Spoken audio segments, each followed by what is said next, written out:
यानंतर मी शिवाजी बोलतोय ही एक नाट्यछटा इथे सादर होते। नमस्कार, मी शिवाजी बोलतोय। तुम्हाला वाटत असेल की मी छत्रपती शिवाजी महाराज आहे, पण नाही, मी छत्रपती शिवाजी महाराज नाही। हो, मी छत्रपती शिवाजी महाराज नाही। आता तुम्हाला प्रश्न पडलाच असेल, मग मी नेमकं कोण ते तुम्हाला कळेलच। एक काळ होता, सगळीकडे अंधकार होता, यवनांचे राज्य, काळोखाचे वाद्य, अन्यायाच्या जुलमात बुडाले ह्या सह्याद्रीचे कडे, धनधान्याची राशी तुडवती ह्या यवनांची घोडे। रयतेमध्ये दुही माजली, कोणी न राहीना वाली, चला घ्या हाती आता स्वातंत्र्याच्या मशाली, स्वातंत्र्याच्या मशाली। आणि मग शिवरायांचा जन्म झाला। आऊसाहेबांनी शिवरायांच्या आणि मावळ्यांच्या मनात स्वराज्याचं स्वप्न पेरलं, आणि बघता बघता हे स्वराज्य प्रतिप्प चंद्रलेखे व वरधिष्णुर विश्ववंदिता सहस्त्र नमो शिवशैष्या मुद्रा भद्राय राजते, प्रतिपदेच्या चंद्राच्या कोरीसारखं वाढत वाढत वाढत वाढत निघालं। जसं राज्य वाढत होतं तसं गनिमही वाढत होते।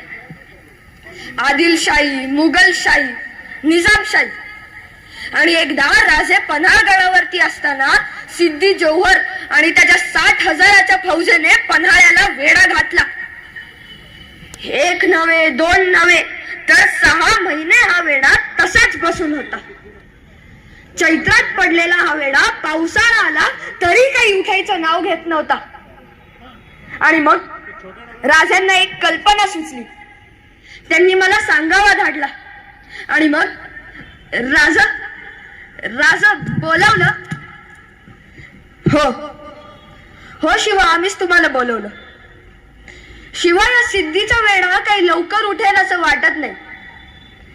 बाजी प्रभूंनुसार गडावरचं अन्नही कमी होत चाललंय, आणि जर तह केला तर समजा सगळंच संपलं। शिवा, आपली इथून निसटून जायची वेळ आली आहे। माफी असावी राज, पर कळालं नाही जी। शिवा, तुम्ही हुबेहूब आमच्यासारखे दिसता, तरी बहिर्जी नाईकांनी आपली निसटून जायची वाट सोडलीच आहे। जर आमच्या जागी एक दुसरा शिवाजी सिद्धीला भेटायला गेला तर आपल्याला विशाळगडावर पोचायला जास्त वेळ मिळेल। राज तयार आहे। आणि मग दिवस ठरला। रात्रीच्या काळोखा अंधारात 2 पालख्या निघाल्या, एकात राजा आणि एकात मी। डोळ्यात अश्रू असलेले राजे म्हणाले, शिवा शिवा, आपल्याला परत भेटायचंय।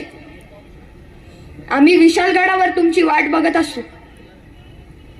राजा, परत भेटलो तर भाग्य, पण जर आपल्या नावाचं मरण लागलं ना तर परम भाग्य आहे। राजा, येतो। आणि मग सिद्धीच्या छावणीत खबर फैलली, शिवाजी भाग्या, शिवाजी भाग्या अशा गर्जना होऊ लागल्या। सिद्धीपर्यंत ही खबर पोचली, तो येडबडला।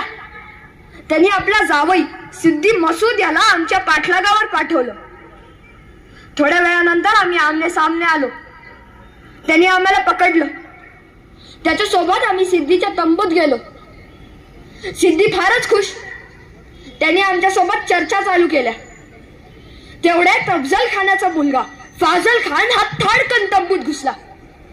त्यांनी आम्हाला निरखून पाहिलं आणि ओरडला, ये शिवाजी नहीं हो सकता। सिद्धी म्हणाला, होश में तो हो फाजल खान, यही तो बैठा है शिवाजी। नहीं हुजूर, ये शिवाजी नहीं हो सकता। मैंने उसे एक पल देखा है अपनी जिंदगी में, और वो पल मैं कभी भूल नहीं सकता।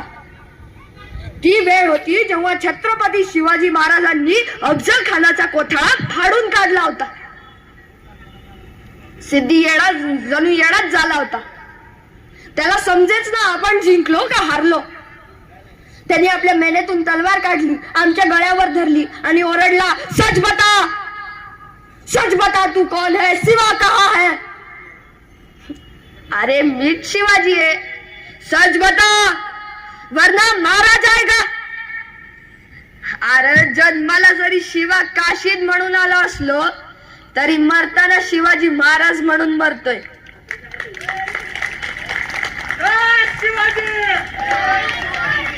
हे भाग्य काही कमी आहे का? आणि मग सिद्धी येडाच झाला. त्यांनी आपली तलवार चालवली. आमचं मुंडकं शरीरापासून वेगळं पडलं. या अवस्थेत असताना सुद्धा आमच्या मनात एकच वाक्य गरजत होतं, छत्रपती शिवाजी महाराज की जय. आणि हो, मी शिवाजी बोलतोय. मी न्हावी नरवीर शिवाजी काशीद.